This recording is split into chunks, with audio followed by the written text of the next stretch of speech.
विकास यात्रा का चौथा दिन। पिछले 3 दिनों से लगातार विकास यात्रा ग्रामीण क्षेत्र के दौरे पे थी। हम हर गांव जा रहे हैं, हर पंचायत तक जा रहे हैं, लोगों तक जा रहे हैं। निश्चित रूप से जनता में जबरदस्त उत्साह है इस विकास यात्रा के प्रति।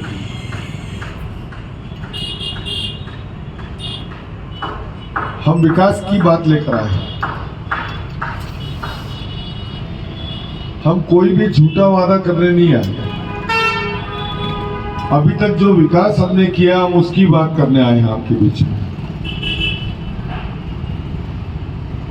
अगर विकास की बात कर रहे हैं तो फिर विकास कब से शुरू हुआ इसकी जानकारी भी आपको होना चाहिए। तो हमें पता होना चाहिए कि विकास कब शुरू हुआ। 60 साल तक इस देश में कांग्रेस ने राज किया, हम सब साक्षी हैं इस बात। इंदिरा गांधी का कार्यकाल कुछ लोगों ने देखा होगा, नेहरू जी के कार्यकाल देखने वाले तो अभी कोई मेरे ख्याल से यहाँ नहीं वो मौजूद होगा।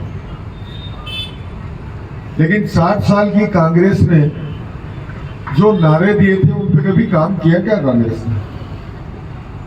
नेहरू जी ने नारा दिया था अनिवार्य शिक्षा लागू करेंगे, हुई क्या अनिवार्य शिक्षा लागू? कभी बच्चों को पढ़ाई मुफ्त हुई क्या स्कूल में कांग्रेस के समय में? नहीं हुई। इंदिरा गांधी जी ने कहा था कि गरीबी मिटाओ। 1971 में तो सरकार बना ली थी, एक नारे पे उनने गरीबी मिटाओ के नारे पे। गरीबी मिटी क्या? कभी सुना आपने उनने किसी गरीब को कोई आवाज दिया हो? कभी सुना आपने किसी गरीब को शौचालय बनवा दिया हो? किसी गरीब के घर में गैस चूल्हा लगवा दिया हो? किसी गरीब को राशन दे दिया हो? किसी किसान को क्रेडिट कार्ड उपलब्ध कराया हो? किसी गांव की सड़क बना दी हो? कुछ भी याद नहीं आएगा, क्योंकि उन्होंने किया ही नहीं कभी ऐसा। उनके मन में नहीं आया कभी कि गांधी सागर बांध बनाया हमने, 34,000 एकड़ भूमि मनासा की डुबा दी, 250 गांव खाली करा लिए, लोगों को बेघरबार कर दिया। तो 1 इंच 2 इंच 1 आध फुट पानी मनासा को मिल जाए, कम से कम पीने के पानी की व्यवस्था कर देते हमारी। उनके दिमाग में कभी आया ही नहीं कुछ कि जनता को भी कुछ लाभ दें। वो सिर्फ व्यक्तिगत लाभ की सरकारें बनाते रहे, हमेशा झूठ बोलकर, झूठे नारों पे, झूठे वादों पे। और ये भारतीय जनता पार्टी की सरकार है। इस देश का विकास भारतीय जनता पार्टी की सरकार के साथ शुरू हुआ इस देश में। जब पंडित अटल बिहारी वाजपेयी जी पहले प्रधानमंत्री बने भारतीय जनता पार्टी के देश के, तो उन्होंने किसान क्रेडिट कार्ड चालू किया, किसानों को कर्जे से मुक्ति दिलाई, बाजार से मुक्ति दिलाई, अनशर्त ब्याज से मुक्ति दिलाई। उन्हें प्रधानमंत्री सड़क योजना के माध्यम से गांव-गांव में सड़कों का जाल बिछा दिया। उन्होंने अनिवार्य शिक्षा की व्यवस्था की, उन्होंने बच्चों की स्कूल की पढ़ाई मुफ्त कर दी, शिक्षा दीक्षा, उनकी कापियां, किताबें, भोजन सब मुफ्त कर दिया उन्होंने। मध्याह्न भोजन भी उस समय शुरू हुआ था, पल्स पोलियो उस समय शुरू हुआ था।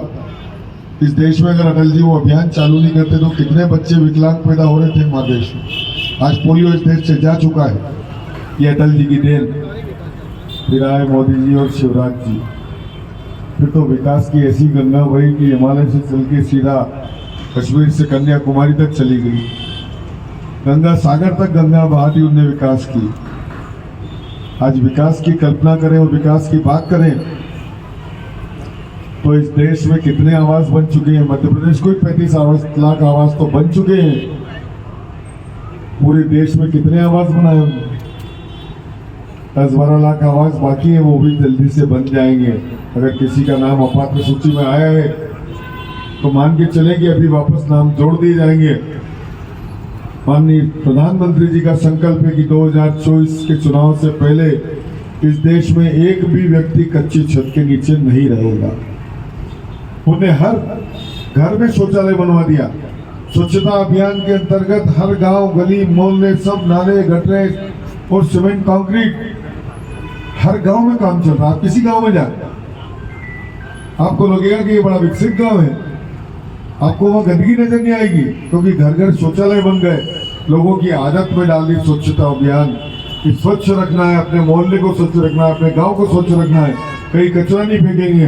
आज गटरों में कचरा नहीं होता है, आज घर पे कचरा गाड़ी कचरा लेने आती है। ये सोच भारतीय जनता पार्टी, हर व्यक्ति को लाभ मिलना चाहिए। आज सब सीमेंट कंक्रीट हो गए, गटरें बन गई, नालियां बन गई, कचरा नहीं हो रहा है, गंदगी नहीं हो रही, तो मच्छर होना बंद हो गए। ये तो आप कहीं मोहल्ले में बैठ सकते थे। आप देखो अहिल्यापुरा का नाला आपने कितने वोटों से जिताया था, मेरे को याद है। कितना वोट से जिताया था? 26,000 वोटों से। 26,000 वोटों से जिताया था ना। 6,000 वोट से तो मनासा से जिताया था, तो उसकी कीमत भी तो देना थी वापस, कि नहीं देना था? अगर काम नहीं करता तो लोग हिसाब को पूछते ना, वैसे काम क्या गया ये बताओ।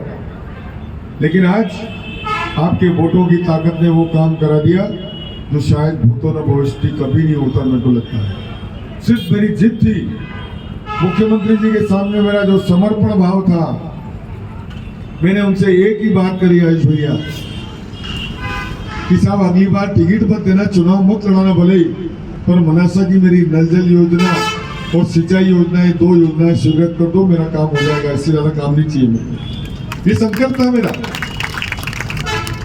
और ईमानदारी से जो भाषण मैंने विधानसभा में दिया, आप में से बहुत लोगों ने सुना होगा। उस भाषण में मैंने पीड़ा रखी वो अपनी मनासा की कि 60 साल पहले हमने खोया है, 34,000 हेक्टर जमीन गई, ऐसो गांव डूबे, लेकिन कुछ नहीं मिला मनासा को। मेरे मनासा को न्याय चाहिए। जो जल को लेकर छल हुआ मनासा के साथ, उसके साथ न्याय चाहिए होगी, और न्याय मिला।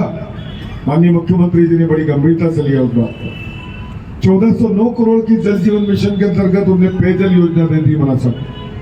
हर गांव को, हर घर को नल से पानी देना, गांधी सागर का साफ स्वच्छ फिल्टर पानी। क्या चाहिए? आपकी व्यवस्था तो फिर भी नगर पंचायत में ठीक है, लेकिन जो ग्रामीण क्षेत्र में हमारे लोग निवास करते हैं, जो पानी के किनारे निवास करते हैं, बढ़िया बंगला पूरे इलाके में चले जाए, वहां नीचे पानी भरा है लेकिन उसको पी नहीं सकते, वो वहां पानी का हाहाकार मचा हुआ है।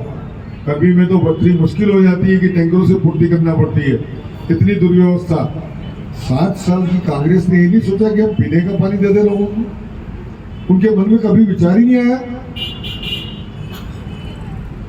जहां सिर्फ पैसे खाने का काम होता, ट्यूबवेल लगवाने का काम होता, वो काम करते हुए उन्हें कभी ये विचार ही नहीं किया कि हम लोगों को परमानेंट सोर्स से पानी की व्यवस्था करा दें। हमारा हक कभी नहीं मिला। और भाग्य देखो हमारे क्षेत्र के किसानों का कि माननीय मुख्यमंत्री जी ने 1208 करोड़ की हमारी सिंचाई योजना स्वीकृत कर दी। हर खेत पे पानी जाएगा, पूरी तहसील सिंचित होगी मनासा। और नल जल योजना से नल 8 महीने के अंदर आ जाएगा। जल जीवन मिशन के अधिकारी भी हैं यहाँ, उनके कर्मचारी भी हैं होंगे। 8 महीने में सब जगह पानी पहुंच जाएगा, हर घर पे नल से जल मिल जाएगा, ये गारंटी दी है उनने। और 1.5 साल लगेगा आपके खेतों तक पानी आने में। निश्चित रूप से एक बहुत व्यंगम योजना, ऐसी योजना जिसकी कल्पना किसी ने नहीं करी थी।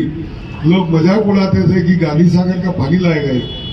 मैं 25 साल से इस बात को उठा रहा था। जिस मंच से मुझे मौका मिलता वहां से बात करता मैं कि मनासा का हक मिलना चाहिए, हमारा पानी है, हमारे को मिलना चाहिए। और आखिर मुख्यमंत्री जी ने बात सुनी और मनासा को पानी मिला। ये आपके वोट का सम्मान है। तो 26,000 वोट आपने दिए हैं, उसका सम्मान है। जो 26,000 से जिताया, उस बात का सम्मान मुख्यमंत्री जी ने 26 अरब रुपए देके किया। पूरे 26 अरब रुपए दिए उन्हें। हिसाब लगाओ तो समझ में आता वोट की कीमत। मनासा तहसील में हर दबो की बात भी करूंगा मैं सब। किसी भी माता बहन को पता है क्या शिवराज जी ने क्या घोषणा करी महिलाओं के लिए? कोई हो तो बताओ जरा, खड़े हो। हाँ बताओ। ताली बजाओगे ना, बहुत जोर। मतलब इतनी महिलाओं में खाली एक महिला को पता है, 2 को पता है, सबको पता है। तो बोलो ना फिर, लाडली बहना योजना। अच्छा सुन के मजा आया कि नहीं आया? तो ताली तो बजा ही नहीं, मैं नाम लिया। इतनी बड़ी योजना मध्य प्रदेश की बहनों के लिए, लाडली बहना योजना। अप्रैल से प्रति माह 1,000 रुपये आपके खाते में आएंगे।